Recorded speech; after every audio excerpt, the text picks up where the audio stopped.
Hello friends, मेरा नाम है Shahid Ansari and welcome back to my channel. आज हम बात करने वाले हैं, नोटिस रिलीज हुआ है पीएमकेवीवाई का। पीएमकेवाई 4 के लिए सबसे ज़्यादा पूछा जाने वाला सवाल यूट्यूब पर कि पीएमकेवाई 4 कब लॉन्च होगा। तो जी हाँ, national skill development corporation NSDC ने एक नोटिस रिलीज किया है। नोटिस में बताया है कि आप लोगों को किस तरीके से ईओआई बहुत जल्द मिलने वाली है। तो आइए ईओआई किस तरीके से मिलने वाली है और किस नोटिस में क्या क्या चीज़ें हैं उनके बारे में हम लोग जानते हैं।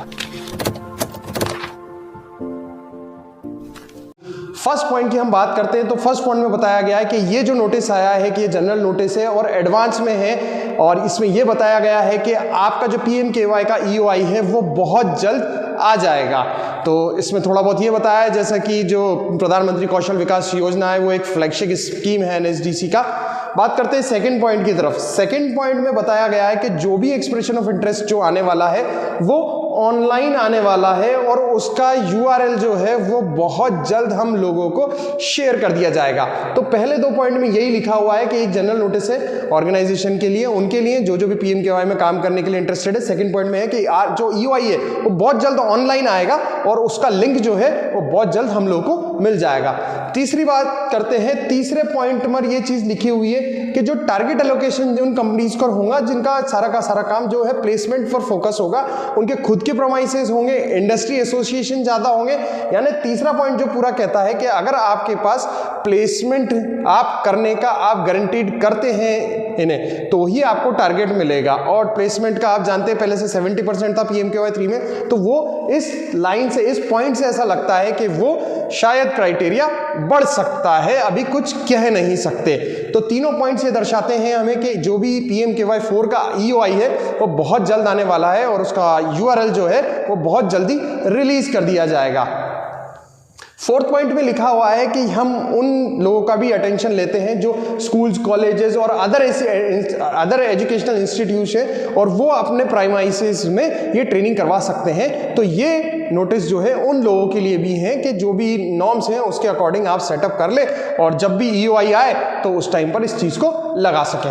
फिफ्थ पॉइंट में आपको बताना चाहूंगा, फिफ्थ पॉइंट में आप देखिए लिंक्स ऑफ रेफरेंसेस, यहां पर लिंक्स दिए हुए हैं। हम बात करते हैं, पहला लिंक जो है वो पीएमकेवाई 2.0 की पूरी गाइडलाइन को बताता है। अगर हम इस लिंक पर अगर क्लिक करते हैं तो आपको जो पुरानी पीएमकेवाई 2.0 की जो गाइडलाइन थी वो आपको पूरी इसमें देखने को मिलेगी। सेकंड पॉइंट पर अगर हम आते हैं तो इसमें पीएमकेवाई 3.0 की जो पूरी गाइडलाइन थी, मतलब आप पूरी स्कीम को समझ सकते हैं। पीएमकेवाई 2 किस तरीके से चला उसकी क्या गाइडलाइन थी, पीएमकेवाई 3 किस तरीके से चला उसकी क्या गाइडलाइन थी, वो हम इन लिंक्स पर क्लिक करके पता कर सकते हैं। साथ में थर्ड पॉइंट में आपको बताता है स्किल हब इनिशिएटिव जो गाइडलाइन थी उसकी पूरी गाइडलाइन यहां पर दी हुई है।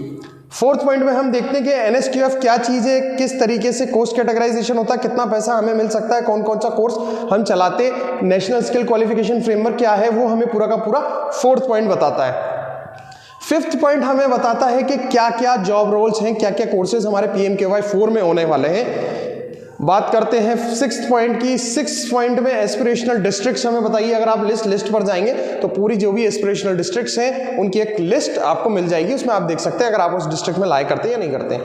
इसके अलावा हमारे पास और भी बहुत सारे लिंक हैं जिसमें LWV affected districts, link for list of state, percentage of ST population to the total population, और इसी तरीके से अदर लिंक है जो काफी नोटिस जो है इंफॉर्मेटिव लगता है।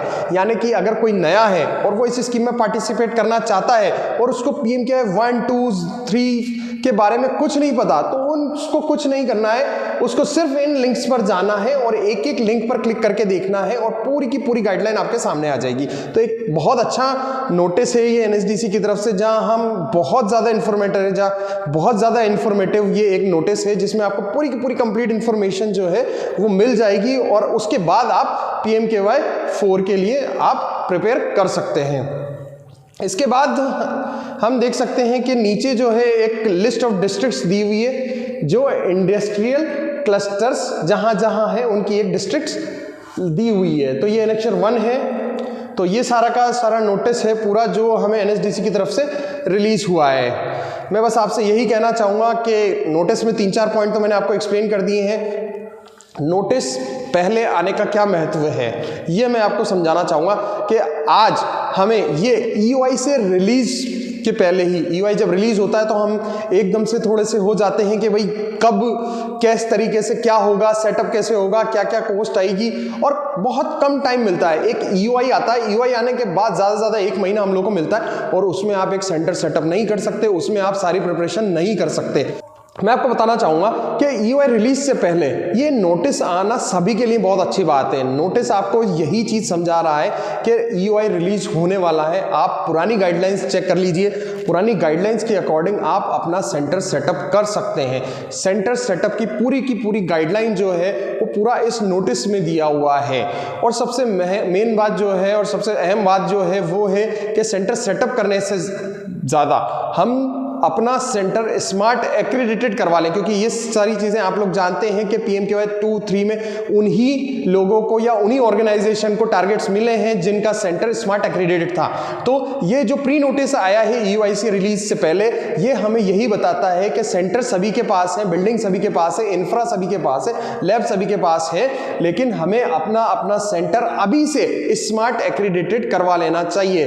तो सभी आप लोगों से यही अनुरोध है कि अगर आप PMKY 4 में अगर पार्टिसिपेट करना चाहते हैं तो आपको अपना सेंटर स्मार्ट पर रजिस्टर्ड कर लेना चाहिए और स्मार्ट एक्रीडिटेशन सर्टिफिकेट आपको अभी से ले लेना चाहिए। और रही सेंटर सेटअप की बात, अगर आपको सेंटर सेटअप करना है तो PMKY 3 की गाइडलाइन के अकॉर्डिंग आप अपना सेंटर सेटअप कर सकते हैं, इंफ्रा सेटअप कर सकते हैं, लैब सेटअप कर सकते हैं और उसी के अकॉर्डिंग अपना ट्रेनर हायर कर सकते हैं। तो ये सारी चीजें आप एक होमवर्क पहले से कर सकते हैं, क्योंकि EOI जब आएगा तब आपको इस चीज के लिए टाइम नहीं मिलेगा।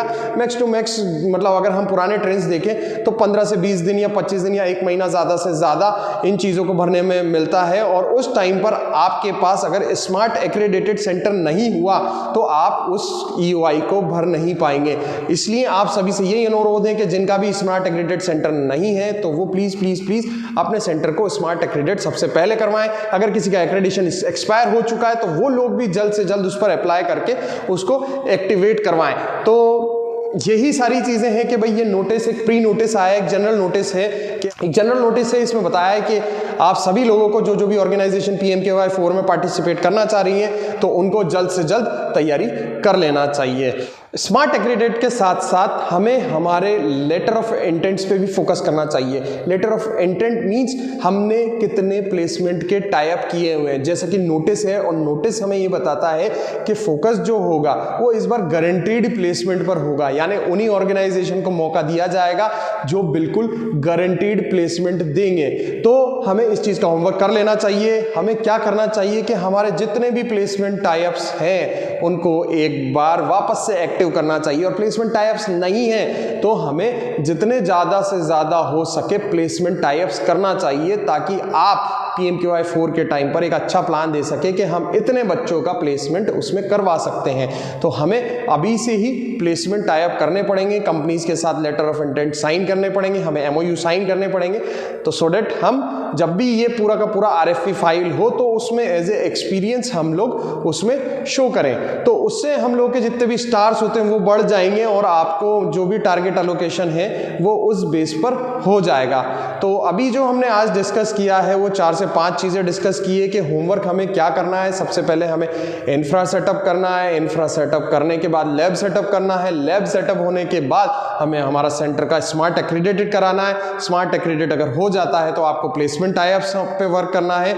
तो यही 4 से 5 चीज़ें हैं जहां पर आपको वर्क करना है, और ये एक होमवर्क है जो EOI रिलीज होने से पहले हम लोगों को करना है। अगर हम ये सारी चीज़ें टाइमली मैनर पर कर लेते हैं, बिफोर EOI रिलीज होने से पहले कर सकते हैं, तो हमारे को प्रोजेक्ट मिलने के चांसेस बहुत ज़्यादा बढ़ जाएंगे। इसी तरीके से हम लोगों को ये सारी की सारी प्रिपरेशन करनी है ताकि इस नोटिस का आप लोग फ़ायदा उठा पाएँ।